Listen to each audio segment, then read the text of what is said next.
First of all, I want to ask Spirit from the four sacred directions to let me speak, give me permission to speak. Secondly, I want to say good morning to each and every one of you. And it's really an honor to be here before you. It's really an honor to be.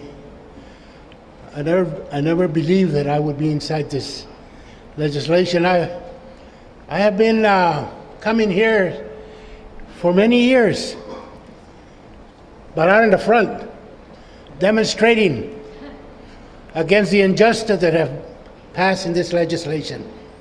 In 1972, there was a very repressive law passed against agricultural workers, and at that time, I was working for Cesar Chavez, organizing farm workers here in the state of Arizona, because I was born here. I was born in Chandler back in 1932, and I come from a migrant farm worker background. When I came here in the 60s, when I was having strikes up on the western part of the valley because of the treatment of agricultural workers, we didn't have no bathrooms, we didn't have no drinking water, we didn't have nothing. And who was out there? It wasn't just Mexicanos and Chicanos, but it was Tohono O'odham, Navajo people that used to come to work at this ranch. Over 300 families of Navajos. And one of the persons that came to help me organize the agricultural workers, the Navajos, was Ben Henley, one of the first elected officials from the Navajo Nation. So, you know, you have a long track and a long history of doing this, working for this injustice. So it's why it isn't the first time, and it won't be the last time that we will come here, because of all this psychological mind warfare that this legislation is playing on us.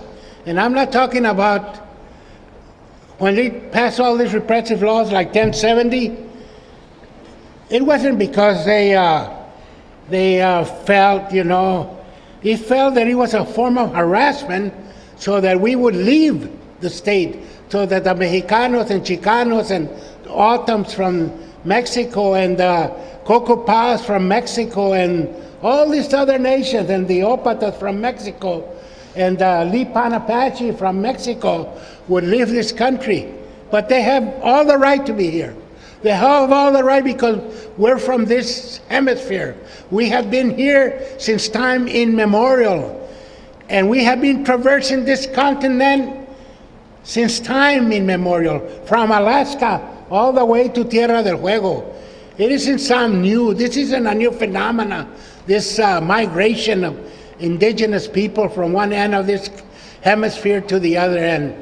And that's why I'm so glad to see you here, because I feel when my brother here, Steve Newcomb, came out with the Doctrine of Discovery, and he put it out at the United Nations, man, that's changed my whole point of view of how to look at things. I made over 300 copies of that and gave it all over, so that I felt that that should be taught in the schools, that all Indian children, not just the Indian children, but the European Americans, the Asiatic Americans, the African Americans should know this Doctrine of Discovery, should know about this law that was passed to help us, the indigenous people, in 2007. And it should be part of the curriculum in the schools. Not what this legislation is trying to do, like Tom Horn and Hump and Tell, trying to erase ethnic studies, banning books like they did in Nazi Germany. That's what they done. Ban books. The Long Range Entanto was banned. Pedagogy of the Oppressed was banned. All those books that teach you, where is that whole idea of learning? We don't have a Western mentality concept of intellect. We have our property that we own, our own people. We have our leaders, we have our intellectuals, but nothing is ever mentioned about them. Nothing. Only about Socrates or somebody back in Europe, but nothing about our own people. We need that. And we, as indigenous people, should force this legislation and any legislation that tries to eliminate our studies, our intellectuals, so they can be taught in the schools. That's why I believe when they say university, it means universal, that you take everything. Not these business schools that are being built now. Not these business schools where all they teach you how to be greedy, how to make money. No, we need poetry. When a Mexica warrior was formed, he not only learned how to fight, but he had to learn poetry, he had to learn how to animal husbandry, he had to learn all those things. And the schools were part of the curriculum in the Mexica country. And that was part of our education. And as the Europeans came and they eliminated and they imposed their mentality that they picked up in the West, now, if we allow this, those of us that are in school boards, those of us that are in the legislation, if we allow these people to continue to just impose their concepts and their ideas, then we're wrong. We are not doing our duty. When somebody comes to interview me and they say to me, well, what do you think of the Latino and the Hispanic world? What do you think about them?